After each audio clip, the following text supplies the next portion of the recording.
নিজের সব কিছু যার জন্য ত্যাগ করেছেন, সেও কিন্তু একদিন বলবেই, কেন করেছিলে? আমি কি করতে বলেছিলাম? সমস্ত সমস্যায় তার পাশে থাকার পরেও একদিন কিন্তু শুনতেই হবে, আমার সমস্যা আমিই মিটিয়ে নিতে পারতাম, তুমি না থাকলেও চলতো।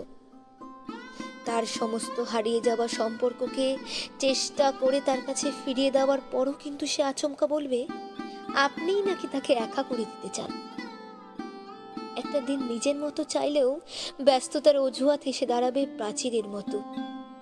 আসলে অনুভূতিগুলো মরে গেলে রয়ে যায় শুধু যুক্তি আর তর্কের পাহাড়।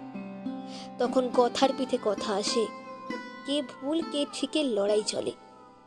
কারণ সেই বিশেষ অনুভূতিগুলো তখন মৃত। তাই যার জন্য সবটুকু ছাড়ছেন, সেও কিন্তু একদিন বলবে স্বার্থপর। সেটা বুঝে নিয়েই ত্যাগ করুন, কষ্ট কম পাবেন।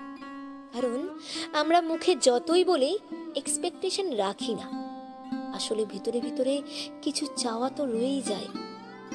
একটা একলা সন্ধে, একটা নিশ্চিন্ত বিকেল, হয়তো তখনও চেয়েই যাই মনে মনে।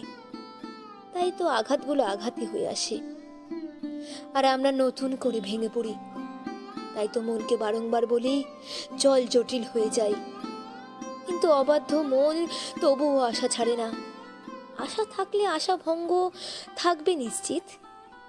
জীবনটা ঠিক পাখির মতো, অসম্ভব রহস্যময়। আজ যেটাকে নির্ভেজাল ভালোবাসা মনে হচ্ছে, কাল সেটাকেই মনে হয় শুধুই বোঝাপড়া।